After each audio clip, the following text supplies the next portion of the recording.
नमस्कार साथियों, आज की क्लास में हम लोग अध्याय 1 देखेंगे प्रकाश का परिवर्तन, जो कि वस्तुनिष्ठ प्रश्न है।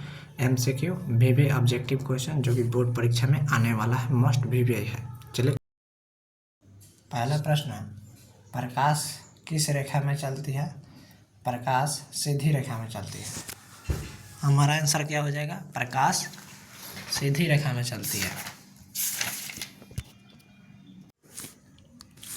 अगला प्रश्न है, समतल दर्पण में बनने वाली छवि होती है। समतल दर्पण में बनने वाली छवि कैसी होती है?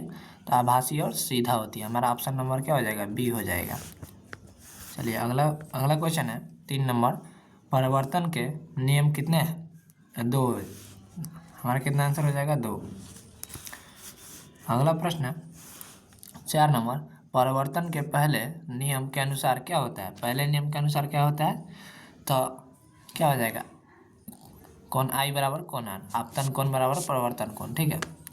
चलिए, अगला प्रश्न है 5 नंबर, आपतित किरण किसे कहते हैं? आपतित किरण किसे कहते हैं? तो हमारा आंसर क्या हो जाएगा? जो सतह पर गिरती है, मतलब ये हमारा दर्पण है। ठीक है। और ये आपतित किरण और ये परावर्तित किरण। ठीक है, ये परावर्तित किरण है और ये आपतित किरण है। ठीक है। चलिए, अगला प्रश्न देखते हैं। अगला प्रश्न है 6 नंबर, परावर्तित किरण क्या होती है? क्या होती है? परावर्तित किरण क्या होती है? तो बी, जो वापस लौटती है। ठीक है। जैसे कि हमारा दर्पण है। ठीक है, ये दर्पण है और ये आपतित किरण और ये लौट जाती है। ठीक है, दर्पण से टकराने के बाद लौटती है, उसे हम क्या कहते हैं? परावर्तित किरण कहते हैं। ठीक है। चलिए, अगला प्रश्न है 7 नंबर, लंब रेखा कहाँ खींची जाती है? लंब रेखा कहाँ खींची जाती है? हमारा आंसर क्या है? परावर्तन बिंदु पर। ठीक है, परावर्तन बिंदु पर खींची जाती है। अगला प्रश्न है 7 नंबर, कोण आई दर्शाता है? कोण आई दर्शाता है। कोण आई किसको दर्शाता है? तो आपतन कोण को। ठीक है, आपतन कोण को दर्शाता है। अगला प्रश्न है 9 नंबर, समतल दर्पण में बनने वाली छवि होती है। समतल दर्पण में बनने वाली छवि कैसी होती है? तो सीधी होती है। अगला प्रश्न है 10 नंबर, वस्तु और छवि के बीच दूरी होती है। वस्तु और छवि के बीच की दूरी कैसी होती है? तो बराबर होती है। ठीक है, समतल दर्पण में। अगला प्रश्न है, जब प्रकाश खुरदरी सतह से टकराकर बिखरती है तो वह कहलाता है? वह क्या कहलाता है? तो अनियमित परावर्तन। ठीक है, अनियमित परावर्तन कहलाता है।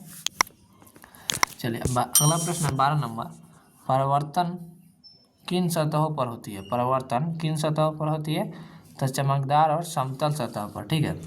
अगला प्रश्न है 13 नंबर, वह किरण जो दर्पण से वापस जाती है उसे कहते हैं, उसे क्या कहते हैं?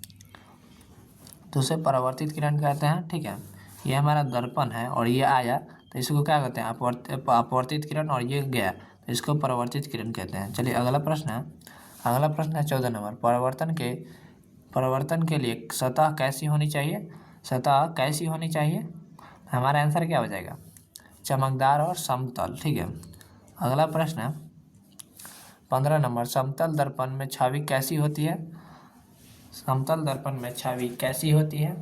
हमारा आंसर क्या हो जाएगा? सीधी होती है। ठीक है। अगला प्रश्न है,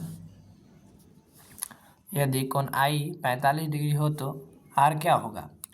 तो देखिए, इसका व्याख्या हम कर देते हैं। परावर्तन के नियम के अनुसार आपतन कोण आई तो परावर्तन कोण आर। ठीक है, इसलिए यदि आई 45 तो आर भी क्या हो जाएगा? 45 डिग्री होगा, क्योंकि आपतन कोण बराबर परावर्तन कोण दोनों बराबर होता है। तो हमारा आंसर क्या हो जाएगा? सी नंबर हो जाएगा। हमारा आंसर क्या हो जाएगा? सी नंबर हो जाएगा।